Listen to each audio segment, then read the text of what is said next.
पदार्थ विद्यार्थ्यांमध्ये येणार असतील तर काय? अंकित सुनील प्रभू यांनी जो नवीन सदस्य पहिल्यांदाच निवडून आले आणि चांगल्या विषयाला त्यांनी हात घातला आणि जो विषय मांडला तो शाळेबाबत होता. त्या शाळेमध्ये जे मध्यान्ह खाणं दिलं जातं, न्यूट्रिशन बार दिले जातात, त्याच्यामध्ये त्यांना काचा, पत्रा, तारा अशा काही न्यूट्रिशन बारमध्ये सापडले. त्याचे त्यांनी फोटो काढले आणि त्याबद्दल त्यांनी महापौरांच्या माध्यमातून आयुक्तांना प्रश्न केले.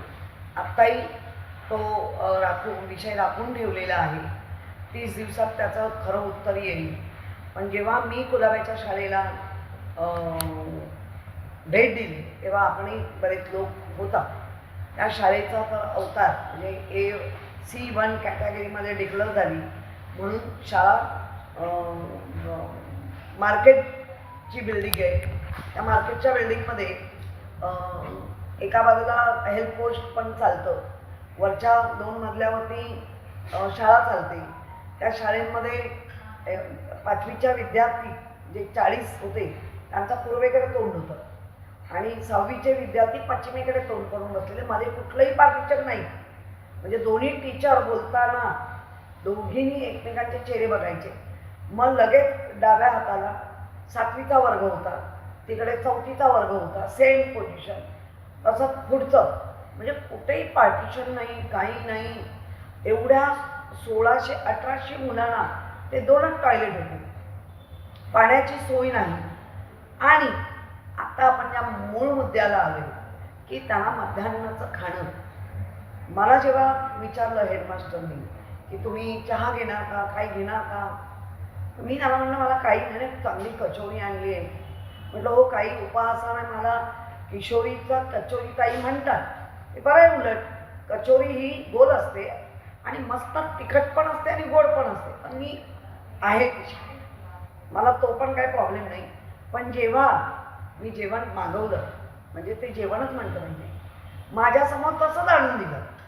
म्हणजे किती देणारे पण हे आहेत बघा.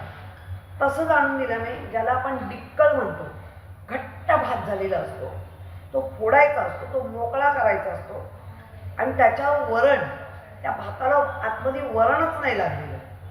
हे मी तुमच्या समोर खाल्लं आहे. मला असं वाटलेलं की ते अख्खं डिश संपवेल. कारण माझी मुलं, माझी म्हणजे माझ्या मुंबई महानगरपालिकेची मुलं, कारण तिथे 4 हे चालतात भाषेंची.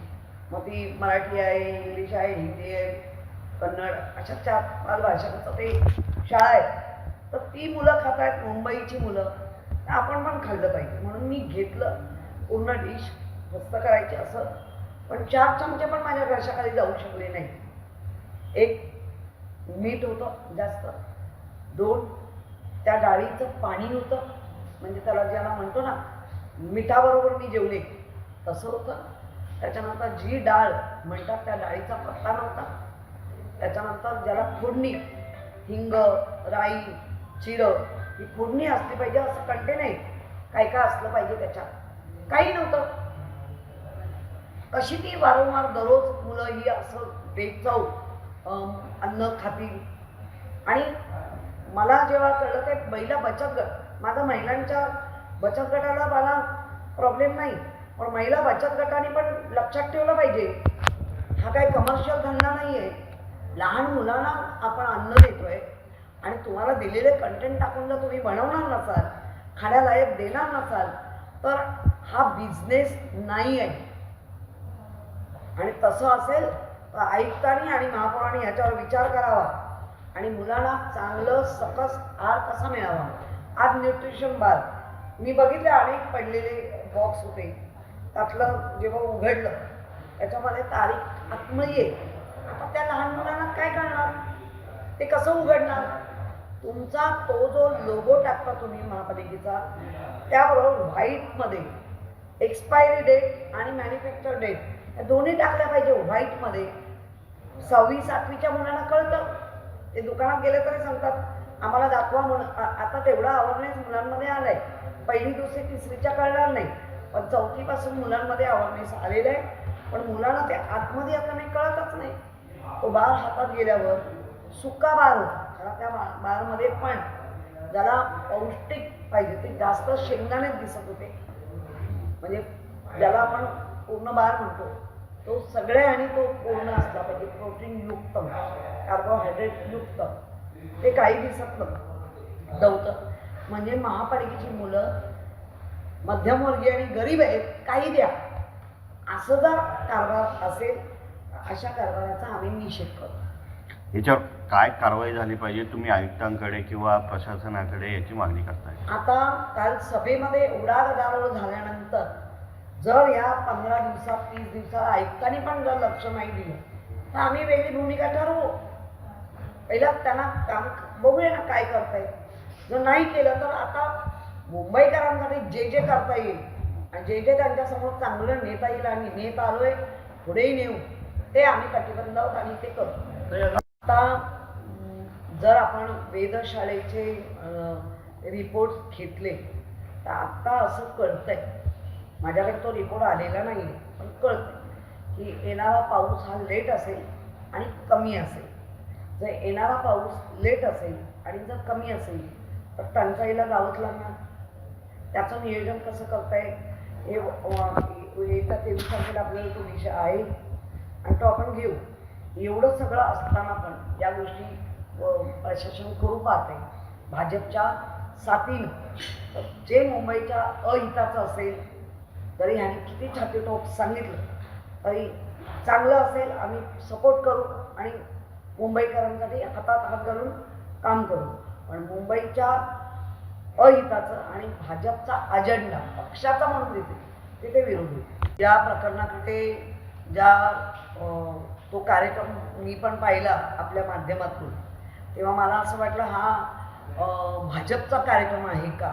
पण जसं पुढे पुढे पाहायला लागली त्याच्यामध्ये गगराणी साहेब मला दिसले, त्याच्यामध्ये आपले अधिकारी दिसले आणि जर मग अधिकारी आहेत, गगराणी आहेत आणि त्याच्यात ना मुंबई महापालिका कार्यक्रम हा करणार आहे, तर मुंबई महापालिका मुंबई जी इलेक्शन केलं गेलं ते भाजपला आनंद दिली आहे का आणि अशा पद्धतीनेच वागणार आहे का.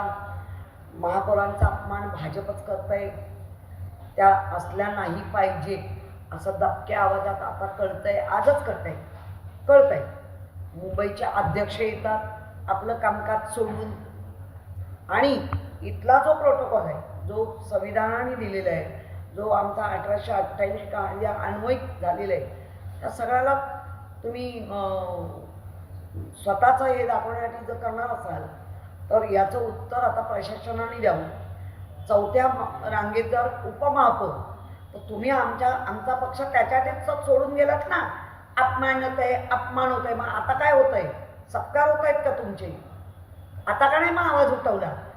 अमय घुलेंनी जो एक पत्र दिलंय ते इतक्या लेट का दिलं? आम्हाला तर कार्यक्रमच कळला नाही, तो काल रात्री कळला, ते पण व्हॉट्सअपवर वगैरे आल्यावर कळला, फेसबुकच्या. म्हणून आज आम्ही पत्र बनवतोय. आमचा तर अपमान तुम्ही करायचं ठरवलंच आहे, ते करतातच आहे. कुठलाही म्हणजे आवाज दाबायचे, केंद्रात दाबतायत, राज्यात दाबतायत, तर महापालिकेत पण दाबायचं. हे मुंबईकरांनी, महाराष्ट्राच्या जनतेने खरंच कानोसा घ्या याचा.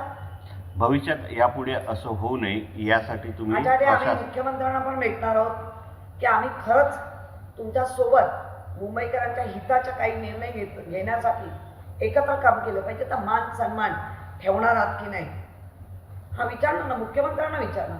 कारण महापौरांचाच अपमान होता तर महापौरांना काय विचारायचा.